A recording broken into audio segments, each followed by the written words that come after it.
What's going on, everybody? Welcome back to the channel for today's Happy Hour live stream. We are here for the Monday Happy Hour. Monday Happy Hour, always a good one to start off the week. Gives you that little bit of boost at the start of your week that I think is important. And we've got a few topics to get to on the show today. And I'm sure it is going to be a pretty good show as well. If you guys do enjoy what you see along the way, as always, please make sure you hit the like button. Also, please make sure you are subscribed to the channel live Monday, Wednesdays, and Fridays for shows just like this. And I'm live for most Raptors games for watch parties. Today on the show, we'll be covering the recent win over the Milwaukee Bucks for the Raptors. Unfortunately, I missed that game for the watch along because Sunday afternoons I'm out for the time being. So if a game ends Sunday, if a game is Sunday afternoon, unfortunately I won't be able to be there for that. So I missed that one, but watched most of it back, saw some highlights, and have dug into it, ready to discuss it as well. Discuss what happened, discuss how players played in the game.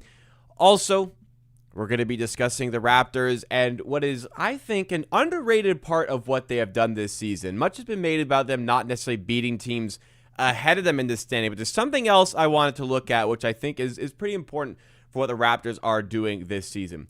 Then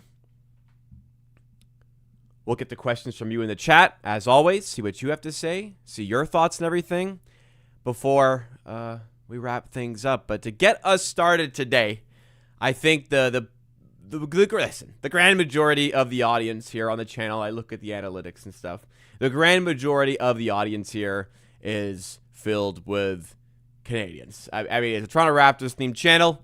Lots of Canadians on, of course. And unfortunately, it was a heartbreaker yesterday. Sunday morning for Canada, U.S. men's gold medal game. Canada, as far as the entire Olympics are concerned, kind of underwhelmed with 5 gold medals. Their projection was like 8.5. Kind of easy-ish to see where they left some on the table. Certainly short track speed skating. William Danjanu. Hopefully that's how you say it. It's spelled like Danjanu, like it's French, but everyone says Danjanu, so let's say Danjanu. No gold medals for him. He was favored in a few of the events he was in, though Canada did get a gold in one of the events he was favored, just not him getting it. So left probably 2, maybe even 3 on the table there in short track speed. Let's say 2. Definitely left potentially 1 on the table in hockey. Team USA women's were far superior to the Team Canada women's team. But for men's, it was close to 50-50. Canada were above 50%, but ultimately do not come through. Anyways, a little bit of a disappointing gold medal output for Canada as a whole. But selfishly, the event, and this is where I'm going with it. Selfishly, the event that I care about the most is, of course, the hockey side of it. The hockey side of it and men's in particular. Would have loved to have seen the women win. Would have loved to see more gold medals. But like the one I want the most is the men's hockey. That is the one I am fixated on the most. And it was, as I said, an unfortunate loss for Team Canada, losing 2-1. Completely outshot Team USA. I don't really know how the box scores work for hockey. Oh, here we go. Completely dominated the U.S. They took 42 shots compared to only 28 by the U.S., but for the second and third period, it was almost as if Canada were on like just a constant power play. They were controlling the zone times. They were far the superior team, but the game is about goals. Canada had their opportunities, and it's not my like copium, like deserve to win or meter, to win o meter or whatever. But like it's just a shame because they were the better team. They should have won. Their XG for the game was about 6. It was only 2 for the U.S., but Connor Hellebuyck was fantastic. There was a Tom Wilson chance.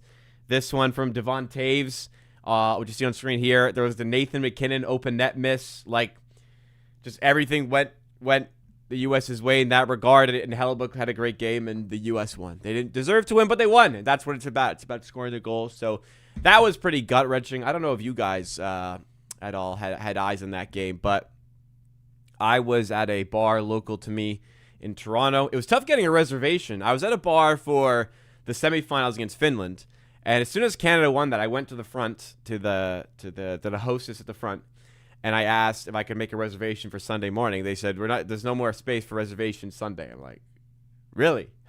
Okay. So I start calling around other places and looking online, and nobody had space available. So there's another bar nearby that didn't have anything up, like up online as if they were going to be open. So I went in on my way home. I went into the bar and asked if they were going to be open Sunday morning. They said they're going to gauge interest and see. So I said, listen, I've called around a few bars. You're going to want to be open, I'd say. Not telling you how to run your job, but I would think you want to be open. Anyways, they did decide to be open. Got in a reservation there, thankfully, and it was jam-packed. It was completely full, but obviously a dejected crowd at the end of that one when Team USA scored the overtime winner. Man, 3-on-3 is what it is. 3-on-3, honestly, Canada are the better team. They're better than the U.S. I think even the United States fans would have to admit that Canada's the better team, like slightly, not by a lot, but very, very slightly. 3-on-3, high variance, but it does favor the better team. So I understood it was going to be like ripping off a Band-Aid watching it 3-on-3. It sucks. That's just what it is. And unfortunately, Canada did not come through with a win. So that was unfortunate. The pain of that was pretty bad, but it doesn't even compare to the pain of like a World Series Game 7 loss or anything like that. So I'll be okay. Thankfully, this is a sport, like in an event as well, not just a sport, where like I've seen gold medals. I watched 2010 on TV. I watched 2014. I was actually at a hotel in the U.S. watching that one. I've seen them do it. I'm gonna see them do it again, maybe even in 4 years. So I said this in one of my other streams where I feel like this is I very rarely get to experience like gluttony when it comes to sports. All of my teams are a bit down in the dumps at the moment. Like, I mean, the Raptors, I know they're playing well this season, but you know, it's second year of their rebuild. They've tanked the last 2 years, but I have seen a championship. I'm grateful for that. But like, I'm not like, I don't get to expect championships. Like, I'm a Blue Jays fan. They've been to one World Series since 1992, of course, the most recent one. Let's move on. The Leafs. Do I even need to say anything? I'm a Manchester United fan in soccer. Very big Manchester United fan. In fact, I'm the biggest fanhood I have is Manchester United. Growing up, that was gluttony. They just won every year, and if they didn't win one year, they just win the next year. Like, literally, they never went on. They very rarely went on 2-year runs without winning a league. I saw them win a Champions League, but I was really young at the time. I was 8 or 9 years old when they won the Champions League. They've struggled lately. They've struggled for success lately. I'm a New York Giants fan. I've seen 2 Super Bowls, one of which I was 8 years old, one of which I was 12 years old. So it's been a while. So I'm not in this position where I'm constantly seeing success. But when it comes to Canadian men's hockey, I do get to see a lot. And we lose it, we'll get the next one type thing. I'm disappointed. I'm not trying to I'm not trying to spin it like I'm not, but like I will be okay. I will be okay, and we will hopefully get it next time. But yeah, that was a rough one Sunday morning. It's a shame. I had fun at the bar though, watching it. Crazy. Sunday morning, 8 a.m. and bars full of people with beers. The bartender's just fucking. One beer, as soon as the beer is done, he's pouring another one and another one and another one, and it's just crazy. But it is what it is. We move. Maybe the Raptors will bring us a chip this year, guys. Never know. Well, let's get to the playoffs first. Absolutely. How is it going, everyone, though? Let's say what's up to the people in the chat. Let's give a special shout-out, first of all, to 905 Yada coming through with another month of membership on the channel. 3-year badge and still going strong. Thank you so much, 905 Yada, for all of the support over the years on this channel. I really, really, really do appreciate it. We've also got Blaze45, Adam H, and Jimbo Jenkins joining us here for today's stream, for today's happy hour. I don't think we're going to go quite the full hour, so it's not quite a happy hour. Might be more like happy 40, 45 minutes today, just because, first of all, I'm running out the door after this. I got somewhere to be. Second of all, There's just not like a lot of new stuff going on with the Raptors here. We're back from the All-Star break. We've played a couple games. We've won a couple games. But as always, if you have any questions, you feel like there's stuff I'm not going to talk about here that you want to have me talk about, you can send on your questions in the chat. And again, I'll just get to everything. I'll get to everything in the chat as far as questions are concerned. So please send those on in. Another reminder, like and subscribe. Let me know as well, were you guys watching the Canada-US game? Are you up early watching that one? 8 a.m. 8 a.m.'s not too bad. It's just like Sunday 8 a.m.'s a little dicey if you're out Saturday night. But I managed. It was just down the street, so I managed. But let me know your experiences with that and potentially what you were doing. Also, a question I have. Do you prefer watching big events at home or on TV? For me, I have had a really bad experience watching one of the biggest games of my life at a bar. Now, granted, I was out of town. I did not personally get to choose the bar because I was out of town and just had to find a place to watch it. Somebody else set it up for me. They were very bad at it. They set it up very poorly. They brought us to a bar that had very bad viewership. I could barely see the freaking TV. There was no sound. It was awful. And I really never want to have that experience recreated again. I want to be able to see the event happen. So when it comes to, like, I'm a big soccer fan, so England in the final of a Euros, or if United were in a Europa League final. I do like to watch at home just so I know I can get a good view of it. However, my opinion on this has changed quite a bit since the Blue Jays World Series run, because throughout that postseason run, I watched quite a few games in the presence of other fans, and that made it way more fun. You gotta know your spots though. You gotta know your spots. Who's gonna have good TVs? Who's gonna have like the commentary and sound on? If you can find that out, I think it's worth going. I think it's very much enhances the experience watching with other people. I watched Game 7 of the Seattle series in a bar with some friends, and it was absolutely rocking. It was great. I didn't watch any World Series games in a bar because it's just so crazy, but I had a lot of people over to watch. I went over to somebody's house with a lot of people for Game 7. I do see the appeal of watching with other fans. Now, if it's just like England, let's say, well, in that case, I'm at a bar, I'm pretty much on my own, so it's not as good. But if like everyone there, if it's like a bar dedicated for that team, or if like you're in Toronto sports team, or Canada in this example, I actually do believe it is worth it. I do believe it is worth it. So I will look out for that. I have since found actually a bar where they show Man United games. There's like a Man United supporter group. So in future, a big Man United game, if we get one soon, I'll go there. But I do see the appeal of it, but I'd love to hear your guys' thoughts. Steve Stevens says watching at home is better. But you just can't go wrong. The thing about watching is always you can't go wrong. Nothing can go wrong watching at home. It's going to be on TV. You're going to have volume. You have access to the toilet. You can go to the bathroom. Access to cheap food and drinks. You want to order something, that's cool. Like order something in. Way cheaper. Way more convenient. Yeah. You can't go wrong watching at home. Never gonna give anyone a hard time over that. Absolutely not. But I do gotta say, if it's a team where it's a lot of people, then I think I do think it's kind of worth it there. Living room with a small group of friends. Not a fan of crowd. Plus can adjust everything to your liking. I'm with you there, Jimbo. For the World Series, that's what I did. Again, a lot of it is largely dependent on the venue that you're choosing. If there's a high quality venue with like good food and good drinks, like when I went to watch the World ALCS, I was at a bar that I would just go to any night just to hang out. So I was fine to go and watch the game with people. That was great. But hey, I watched World Series Game 7 in a living room with a bunch of friends, and that was also very fun. And we had complete control of the TV.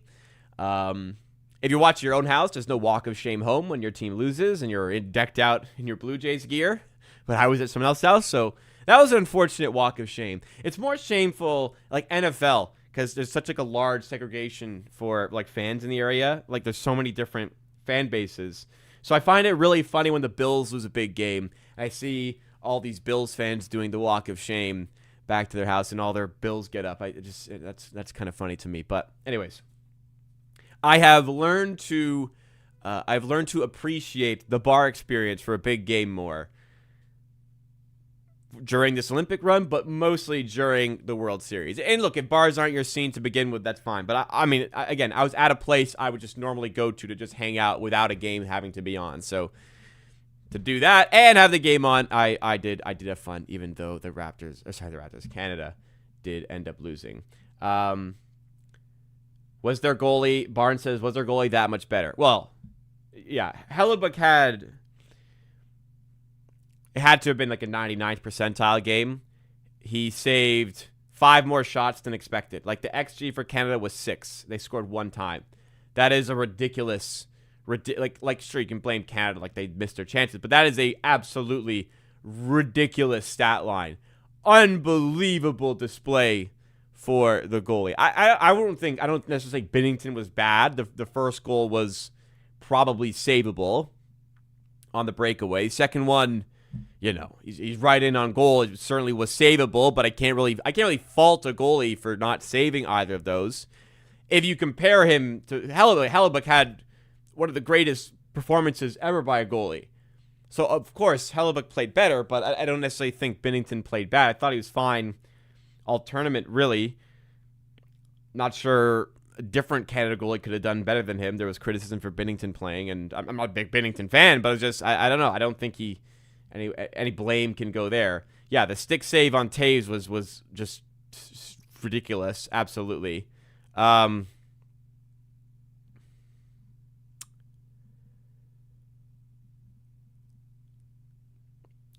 And I mean, there was the Taves, there was the Taves one. Then there was the Tom Wilson one, where he gets like his pad back. There was this was the save the McKinnon miss. Yeah, it's just the Taves one was crazy. Like when I first saw it, I was just like, I was stunned. I'm like, how did that not go in? And then you see the replay. He got a stick on it, and he's at a certain point.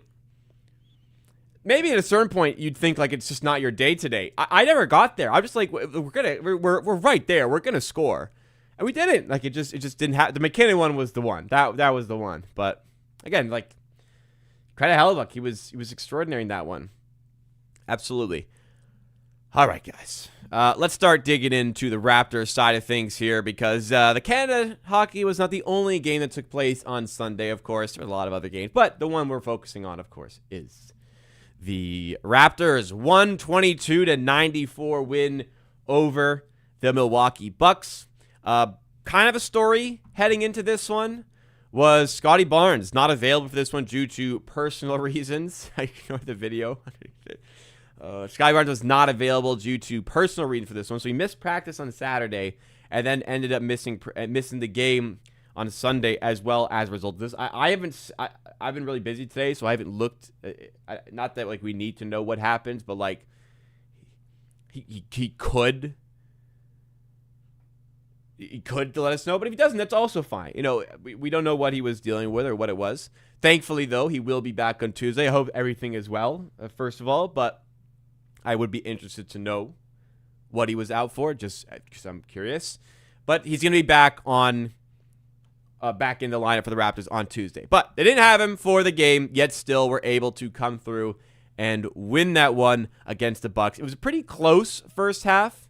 Definitely not like imposing themselves completely. And without Scottie Barnes away from home, the Raptors are only favored by 3.5, 4 points in this one. But second half, were able to completely come away.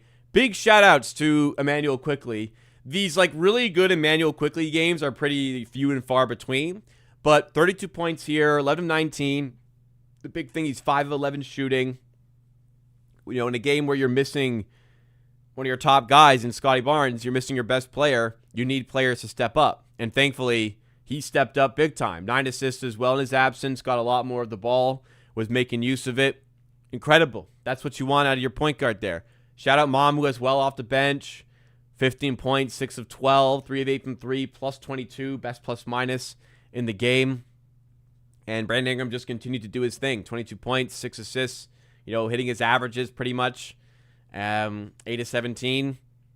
Hitting his averages, like pretty much average Brandon Ingram game, which is good. An average Brandon Ingram game. I'd take an average Brandon Ingram game every night. That's really good. So I'm happy. I'm happy to see that. Pirtle's still kind of working his way back. 3 of 4, 8 rebounds, fine. Walter, unfortunately, not his greatest, but okay, 3 of 8 from 3. We can live with that. He did enough for us here. RJ Barrett, 7 points, 2 of 10. Fortunately, another pretty poor RJ Barrett game. It felt like that the trend has been going on for a little bit of time. Now, I know he's coming back from injury. I'm not trying to be harsh or anything, but it's just, I think worth pointing out, worth noting, RJ has struggled since the return from injury. Evidently, he's still feeling the effects of the injuries and a couple of injuries this season, but no real standout games in this time. He's had 2 games where he's hit 20 points. It was against the Jazz and the Pacers. But since his return from injury, 14.8 points per game. So it's 11 game away. 14.8 points per game. Field goal percentage down under 40% at 39.8. 3-point percentage down at 31.1. It's not great, really. But he's a player that plays very physical. He gets into the paint, gets to his spots.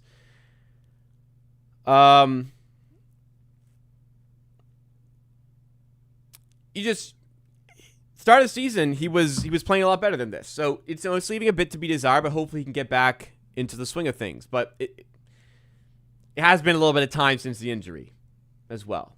And it's been 11 games, and he had a week off for the All-Star break. So I'm not sure. Steve Stevens in the chat, he said this in the most recent watch along as well. Steve Stevens in the chat believes that RJ's checked out because he knows he's not getting re-signed.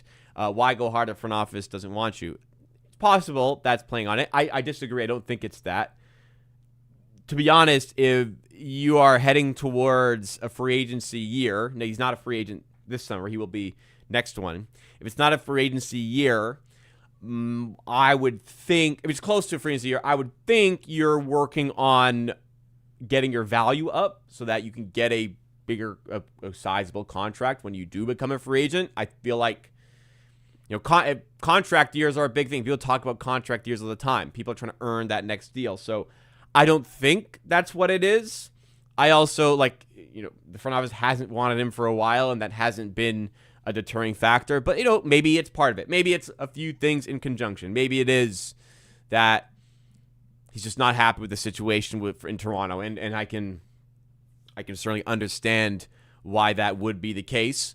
Maybe it is partly the injury factor, but I would have thought, after the trade deadline, he knows he's not getting traded. He's here for the rest of the season. He's enjoyed being here. He's played well here. I thought it would help spur him on, but just hasn't been the case yet. If it was due to injury, why not sit out till you're healthy? Because sometimes if you're a good enough player, and certainly RJ Barrett is, you playing at 70, 80% is better than somebody else at 100%. And for this current Raptors team, I would feel like that's the case. It's not like we've got bench players banging on the door to get into the starting lineup. It's kind of just like, well, I guess we have to start this guy today. So you're not healthy. You're close to healthy. You're probably better than some other guys. In the case of a player like Jakob Pirtle, well, that was different because he was not healthy, and the replacements were playing better than him, so it made sense for him to sit out. But it's hopefully, I hope it is a health thing, because then he can not like I hope he's hurt, but I just hope when it heals, we'll get RJ Barrett getting close to back to his best, because I felt like we were getting pretty damn close to RJ Barrett at his best earlier on in the season. But yeah, numbers are starting to come down a little bit. He's down to 18 points per game. 47% from the field, 33.5% from three. Pull up like true shooting. I don't imagine it's going to be pretty number. Okay, actually, true shooting is actually quite good. It's good. 57%. Okay, so efficiency has kind of been there, even without like free throws being that great. So okay, he's been decently efficient. It's just not a player you want to invest in or really build around. And I think that's just been the issue with the situation for the time with the time of RJ Barrett in Toronto. Whether you did like it or not, the front office isn't really big fans of him. And I've said it before, I think his value goes up next season when he becomes an expiring contract player with 1.5 years left on the deal. Going into the stats a bit further in this game, real like Darko Rajakovic kind of classic, which is what you want. 34 assists. Raptors are moving the ball extremely well. They Mambu hitting threes, Walter hitting threes, Quickley hitting threes. Just opens up so much of the game and makes the offense easier. 47% shooting from the field, 35% shooting from three. Slightly win the offensive rebound battle, which is great. They forced 11 more turnovers than they committed. It's no wonder why the Raptors, who shot better and got more possessions and played better defense, were able to win this game as comfortably as they did. So, of course, great to see. Getting into the schedule aspect of things, it doesn't get easier. Bit of a tough run of games coming up, but coming out of the All-Star break, 2 wins for the Raptors. I think we as fans need to be pretty pleased about that. But the schedule, like I said, coming up is a little bit ominous. And throughout the season, much has been made about the Raptors being seemingly unable to beat teams ahead of them in the standings and beat teams that are near the top of their respective conferences. But in the fog of that, this is, after all, a team that is 34-23. This is a team threatening for a home seed for the NBA playoffs. So in the fog of those losses against some of the upper teams, I think we've missed where there has been a lot of success for the Raptors this season and their dominance in a certain aspect of the game. And I spoke about this in a recent watch-along, but I do want to dive into this a little bit further for the stream because it does go under the radar here. You look at the NBA standings, you see the top of, let's go to the top of each of the conferences in the NBA. So the Raptors right now are the 5th seed in the Eastern Conference. 34-23, like great record. Coming into the season, I remember seeing last year, we wanted to be a top 6 seed. And what do we got to do to do that? Well, last year the Pistons won 44 games. That's what it took to be a top 6 seed. Raptors currently on pace to win upper 40s in games this season. Upper 40s. Looks like they're on pace to do just that and be a top 6 seed and maybe top 5 and maybe even a top 4 seed. Like they're winning a ton of games. But then you look at the top of the standings here. The Pistons have beat them in the game they played. They are 0-3 against the Celtics. They are 0-3 against the Knicks. You have to play them 2 more times. They are 3-0 against the Cavs, though. Granted, they played the Cavs early in the season when the Cavs were really struggling. The Cavs have been on fire lately. On fire. So maybe things go different when we play them now. But anyways, the stat is we are 3-0 against the Cavs this season. You go to the Western Conference. 1-0 against the Thunder. And don't forget it. We're playing them again, but don't forget it. 1-0 against the Thunder right now. 0-1 against Spurs. 0-1 against the Nuggets. In a game, the Nuggets were missing like everybody. 0-1, maybe the Rockets. 0-1 at least against the Rockets. 0-2 against the Lakers, I'm pretty sure. 0-1 against the Timberwolves as well. Like for the teams in the top of the West, like they're struggling against some of these upper teams. You see, like, where are all of these wins? The Raptors are 34-23. Where are these wins coming from? Well, I'll tell you. What has been kind of overlooked here is just how good, how dominant the Raptors showing no mercy to teams below them in the standings. They are so good at beating inferior teams. And you think, well, they're better than them. Of course, they should be winning more than that. It's not that just they're winning more than that. They are absolutely dominating these sorts of games this season. I feel like in recent years we've become very numb to the Raptors losing games that they shouldn't. It's like how could you lose to that team? How could you possibly lose to that team? And I feel like the joke has maybe spilled it a bit to this year. Like, oh, Raptors are going to find a way to lose this game. But it has been like the complete opposite. The Raptors are continuously just finding ways to win all of the time. They keep on beating teams they're supposed to beat. And I think listen, I would much rather just be really good against the good teams, right? But like, this is what we've done this season. I think an important aspect of being a super competitive team in any sport is your ability to not slip up in the games you're not supposed to. And if we go through like the entire schedule, we can see just how much the Raptors have had success against those teams. They've had a very limited amount of variance in these games from a win-loss perspective is what I'm trying to get at. They have just continued to win the games that they just need to get. They need to get these games. And that is what has to continue to carry them in the standings this season. So, we could start with like this area here where, okay, start of the season, Raptors 1-4. And they had a bad loss to Milwaukee and a really bad loss to Dallas. San Antonio are really good, so we can kind of excuse that. Same with the Rockets, but like it was a very underwhelming start to the season. From that point on, let's look through every loss here. They lost to Philadelphia, who are 6th in the East. Don't think that's like a horrific loss. And we've beaten Philly twice this season. We lost to Charlotte OT. That was a pretty rough loss.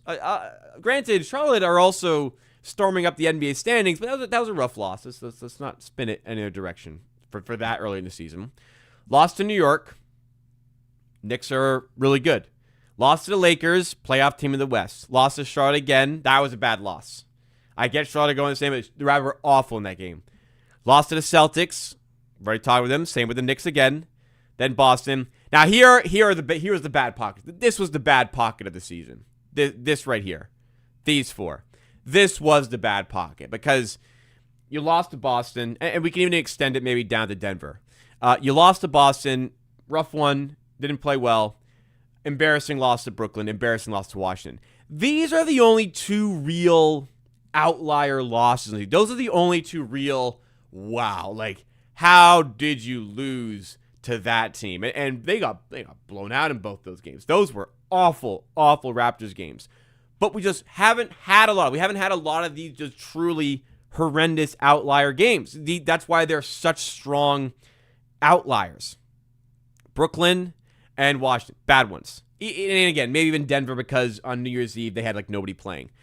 But then, since the start of the calendar year, I don't think we've lost to any team that's like outrageously bad to lose to. We lost to Philadelphia again, playoff team. Boston again, one of the top seeds in the East. We lost to the Clippers, who at the time they were a wagon before they traded all these guys. They were a wagon, like they were one of the best teams in the NBA at the time. Lost to the Lakers, a playoff team. New York, a playoff team. Orlando, okay. Good team away from home. Like, that was probably a winnable game. We probably should have won, especially the position we're in. And I get, like, we were up by, like, double digits in this game. It's the Knicks, and same with the one with the Timberwolves. We kind of fumbled those games, but it's a playoff team. Minnesota's a playoff team. Orlando, a play-in team, but, like, not an egregious loss necessarily on paper. And then Detroit, the 1 seed in the East. I'm not trying to, like, cope. I'm not trying to, like, justify these, losses or anything. But I think, despite the fact that, look, when you get to the playoffs, you're not playing these teams. When you get to the playoffs, you're playing those playoff teams. You're gonna need to figure out how to beat those teams. But for a team that is this short of amount of time into their rebuild, the fact that they have been so dominant in these games against lesser teams, I find that to be quite impressive. And I think that sometimes a good team is showcased by its ability to win the ones it needs to win and is supposed to win. And that's what the Raptors have done this season. I think for a lot of the reason why is their defense is very good, so even if their offense is faltering, they don't really need it to be elite. They just need it to be enough, and they tend to get enough out of the firepower they have with the likes of Brandon Ingram, Scottie Barnes, sometimes RJ Barrett coming through in the clutch. Sometimes it's been Immanuel Quickley coming through for the team this season. I think that's been I think it's just been a little overlooked and something that we haven't looked into enough where they've had the success in these areas this season. But like I said, when it comes to the playoffs, you've got to be playoff teams. And we got to get through the rest of the season. There's going to be playoff teams along the way. The fact that we beat a team like Chicago, maybe not super convincingly, but beat a team like the Bucks convincingly. The fact that we did that now gives us more leash. Oklahoma City and San Antonio coming up back-to-back. Those are two really tough games. It's back-to-back nights as well. It's a nightmare. Second night of back-to-back against San Antonio after getting OKC the day before. That's the top two teams in the West. It would be understandable. I want to win both, but if you lost both, would that be you could understand how that happened? The fact that we've beaten these teams gives us more of a leash where it's okay, not an emergency if we lose these games. But then you got to get it back against Washington if so. We've just built up so many of these wins. It's just given us the chances to lose these games.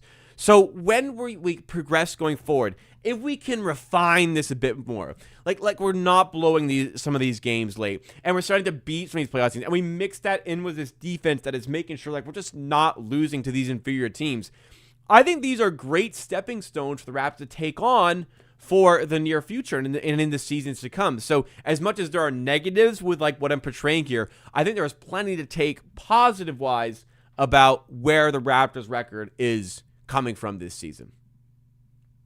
They are getting the ones they need to get. And that's just something I think that we should give a little bit more credit to. That's all. I feel like you should feel the same way as well. We're going to be I think we'll be a top 5 team. I think we'll struggle to catch top 4. But Barnes said we are hitting 50 wins. Come on now. I think the projection is 48 at the moment, which does take me back to the 2013 season when we won 48 and it was such a big deal. I think it was 2013. I think it was 48. Wow, the Raptors won 48. That was a franchise record at the time. Let me look at the current projection. So Raptors to hit 50 plus is pretty unlikely at this point. Tough to complete. I'm just looking at betting odds because these are good indicators. A lot of juice in this market, but the implied odds is 20. So let's say 20% chance the Raptors. That's not that bad. 20% chance for the Raptors to get to 50 plus wins. Their over under right now is 47.5. So it's more like 47.25 is their projection right now. So high 40s is the expectation for the team at the moment. The team continues in this direction. Their draft standing will be at the mid-20 spot. It will not be at the mid-20 spot. Mid-20s would mean you're the 5th best team in the NBA. The Raptors will not be that. Where they currently stand as far as the lottery is concerned, I will pull it up here.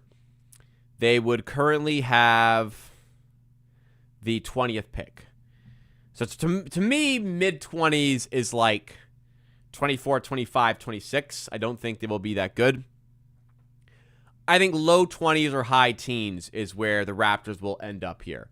Raptors, 20th pick. You can find success there. Absolutely, you can find success. Not as much as up here, but we're trying to win. We're a basketball team trying to win and make the playoffs. So I think it's okay to win games and not worry about the draft for a year. Finally, not worry about the draft. But we're in the mix for a low 20s pick, I think, or high teens, like I said there. Charlotte Hornets winning the chip. Trust me, the Hornets are a really good up-and-coming team, man. I wouldn't rule out a top 6 seed for them, quite honestly. They are 4.5 games back. I think they're more likely a play-in team. That's going to be a tough team to play in the playoffs, I think, for sure. But that's all I've got on my to-do list to talk about today. So send in your questions. But before, I'll get to your questions in a moment. Before we move on, once again, want to give a big shout out to the charity work that I'm currently getting involved in here with the channel and the Let's Cure Lucas Instagram account at Let's Cure Lucas. The link is in the description to go to that Instagram account. So if you want to know why I'm getting involved here, there is a 4-year-old boy from Toronto named Lucas who was recently diagnosed with an ultra rare genetic disease. It's so rare that it doesn't even have a name. And what this is doing is it is hindering his ability to walk, talk, stand, and perform like basic everyday functions and motor skills. And these are things he's had previously. So it's not like these things weren't developed. He had them, and they are now deteriorating. They're getting worse as a result of this genetic disease. There's no research at this point. There's such limited information on it that his family is trying to drive this. They're trying to fund the research and development of gene therapy for him. It's going to be a hefty cost. They're looking for support in any way possible. And what they're doing to try and help and try and raise those funds is get a Raptors fan into a game in their very own private box. And this box has been donated to them for the April 12th, 6 p.m. game against the Brooklyn Nets at the Scotiabank Arena. Final game of the NBA regular season for the Raptors. Look, maybe it's a big one. The Raptors trying to get into the playoffs, trying to solidify playoff position. At the very least, I mean, this is, for me, I think for many of us looking here, a once-in-a-lifetime experience. The value of the box is $3,500+. You get 8 tickets. All 8 tickets are for you. The only 8 tickets in this box. Completely private box for you and your guests. You get private entrance into the arena. What an experience. And 100% of proceeds, 100% of the proceeds are going towards the research and development of the gene therapy for him. So, you're making great contributions to support this and potentially getting yourself to an amazing Raptors experience. Again, this is a raffle going on.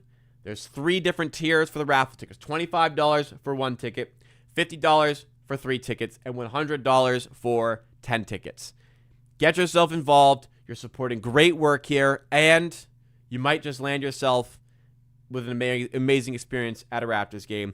They're not paying me to do this. They haven't paid me a cent, but they asked me if I could help spread the word to more Raptors fans to get more support to this, and of course, graciously, I of course agree because I'm very, very happy to help with something like this, and I think this is an important thing to get involved with. So getting out to as many eyes as possible. If you have the means to do so, go to the Let's Cure Lucas Instagram account, which again is linked in the description, at Let's Cure Lucas.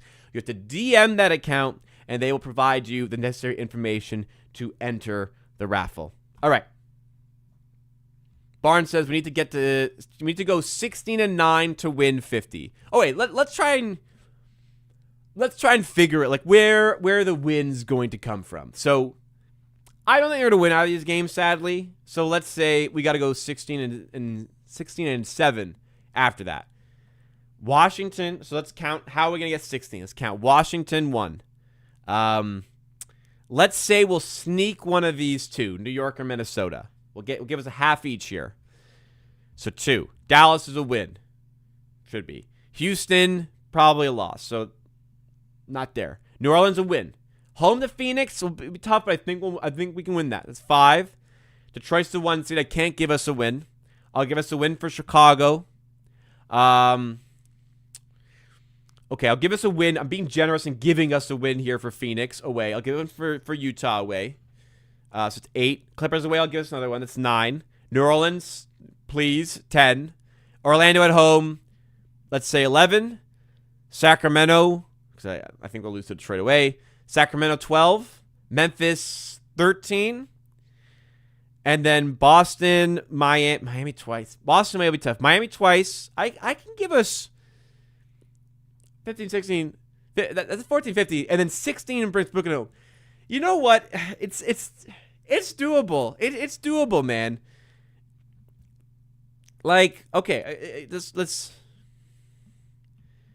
Here, I'll tell you what to do. We're gonna take a screenshot of this, and we're gonna put it into a place where I can draw. Okay, give me 1 sec. Let me screenshot this, and then we can like iron this out a little bit more. Well, the path to 50. 1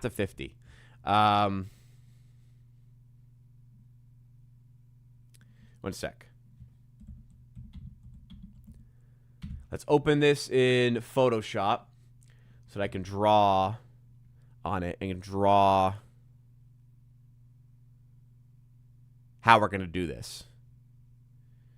Open with Photoshop.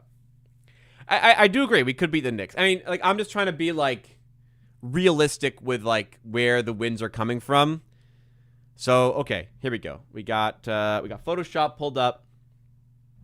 Let's full screen. How do I F? There it is. Okay.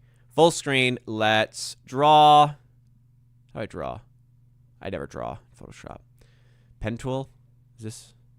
Oh, that's not. Okay. I thought I would figure this out. I promise I'm pretty proficient in Photoshop. Just I don't typically draw stuff. There, that is. Brush tool. Pencil tool. Let's do pencil tool. All right. Okay, there we go. Let's make this a bit of a thicker line. Let's make this a bit of a skinnier line. Let's make it... What can I change the color of it? Color. Okay, let's make it red. All right, here we go. Road to 50. So, not there. Not there. Okay, let's go. So we need 16. We need 16 more. Let's give one here. New York. Let's give ourselves 0.5. Another 0.5 here. Let's get one of these. So we're at 2. Dallas, 3. Let's say we lose this. Beat New Orleans. Let's be generous against Phoenix and then maybe less generous somewhere else. So we'll take a loss to Detroit. We'll win this one against Chicago. Loss to Denver. Okay, that's Phoenix at home. Let's give this one and definitely be less generous somewhere else. Sorry, we are on 7. So 8 against Utah, tanking. 9 against Clippers, tanking. 10 against New Orleans, tanking. Orlando at home. I'll give it. Detroit, no. Sacramento, yes. Memphis, yes. Boston, no.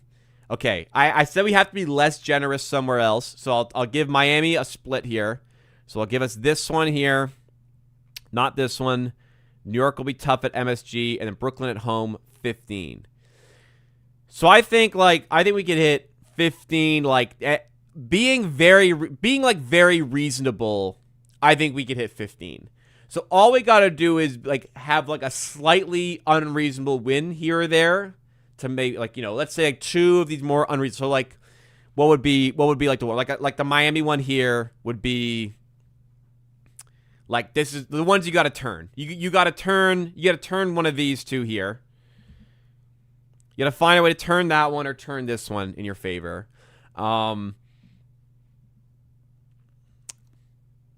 Where else? I mean, I don't really see a lot of like Denver away is brutal.